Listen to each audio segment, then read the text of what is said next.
जय सियाराम। समाधानम की यात्रा धीरे धीरे आगे बढ़ रही है। आप सभी के बहुत प्यारे प्यारे जिज्ञासाओं का शमन समाधान करने का एक अवसर भगवान ने दिया है। आज की यात्रा शुरू करूं तो एक बहुत प्यारा प्रश्न मेरे पास आया है सुनील कपूर जी का। अच्छे सवाल पूछते हैं आप, आपको मेरी बहुत सारी शुभकामनाएं। इन्होंने पूछा है कि महाराज जी, लोग कहते हैं कि मन चंगा तो कठौती में गंगा, तो क्या कुंभ स्नान आवश्यक है? अगर स्वास्थ्य के कारण नहीं जा सकते हैं या कोई नहीं जा पाया है तो क्या उसका कोई विकल्प है? तो कपूर साहब, पहली बात तो इस जो कहावत आपने लिखी है, मन चंगा तो कठौती में गंगा, तो इसमें एक क्वेश्चन बनता है कि मन चंगा है कहाँ? मन चंगा हो तब तो कठौती में गंगा होगी ना। मन चंगा हमारा आपका है ही कहाँ?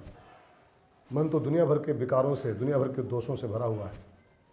इसलिए पहले मन को चंगा हम करें अपने, तब गंगा की जरूरत नहीं पड़ेगी। लेकिन मन चंगा होगा कैसे? तो रामायण में एक चौपाई है उत्तरकांड में,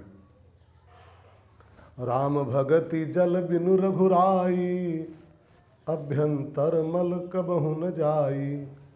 भगवान की भक्ति के जल के बिना, जब तक भगवान की भक्ति के जल में हम स्नान नहीं करेंगे तो अभ्यंतर मल, जो हमारे भीतर मल है, मन में मल है, वो कबहु न जाए, कभी जाएगा नहीं। और भक्ति क्या है? राम भगति जहाँ सुर सरि धारा, वो गंगा जी की धार ही तो है। तो भक्ति की गंगा में डुबकी लगाएं, पहले अपने मन को चंगा कर लें।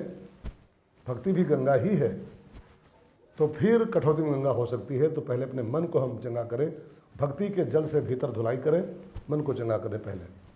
दूसरा जो प्रश्न का भाग आप कहे वो है ये कि कुंभ स्नान अगर स्वास्थ्य साथ नहीं दे रहा है तो कैसे जाएं, और न जाएं तो उसका विकल्प क्या है?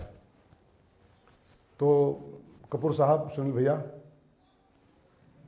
स्वास्थ्य अगर ठीक नहीं है, साथ नहीं दे रहा है, शरीर की अवस्था बढ़ गई है, चलने फिरने में अक्षम है, क्योंकि कुंभ में बहुत चलना पड़ता है, 200 किलोमीटर पैदल चलना पड़ता है, 200 किलोमीटर रेत में। तो मुझे लगता है कि अगर स्वास्थ्य शरीर साथ नहीं दे रहा है तो जाना बहुत आवश्यक नहीं,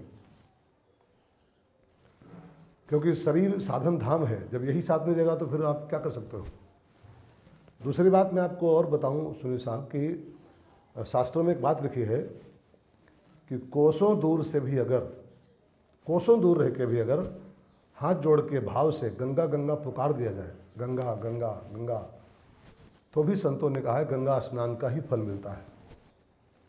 गंगे तो दर्शनात् मुक्ति, गंगा जी का दर्शन ही केवल मिल जाए तो उससे भी मुक्ति की प्राप्ति हो जाती है, ऐसा शास्त्रों में लिखा हुआ है। तीसरी बात आपने पूछी इसका विकल्प क्या, अगर न जा पाए तो विकल्प क्या है? तो रामायण में विकल्प लिखा हुआ है, मुद मंगलमय संत समाजू, जो जग जंगम तीर्थ राजू। अगर उस तीर्थराज में नहीं जा पा रहे हैं शरीर की अक्षमता के कारण, तो लिखा है कि संतों का जो समाज होता है, जहाँ सत्संग होता है, वो जंगम तीर्थराज होता है, चलता फिरता तीर्थराज। तो अगर वहाँ नहीं जा पा रहे हैं तो इस तीर्थ में नहाएं, इस प्रयाग में नहाएं, सत्संग करें खूब भाव से। जो सत्संग करता है उसको भी प्रयागराज में नहाने का ही फल मिलता है। एक और मैं आपको विकल्प दूं, राम कथा को गंगा माना गया है। पूछो रघुपति कथा प्रसंगा, सकल लोक जग पावन गंगा। राम कथा भी प्रत्यक्ष गंगा ही है, और इस गंगा में जो नहाता है, राम कथा जो भाव सुनता है, उसको भी गंगा स्नान का ही फल प्राप्त होता है। तो ये विकल्प हैं, संतों का सत्संग करिए और राम कथा की गंगा में नहाइए, तो भी आपको प्रयागराज का गंगा नहाने का फल मिलेगा। शरीर साथ दे रहा है तो जाइए, वहाँ का भी अपना महत्व है।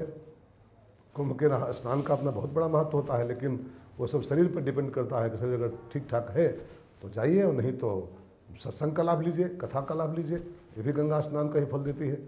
सभी को मेरी शुभकामनाएं, और कपूर साहब के प्रति बहुत बहुत धन्यवाद।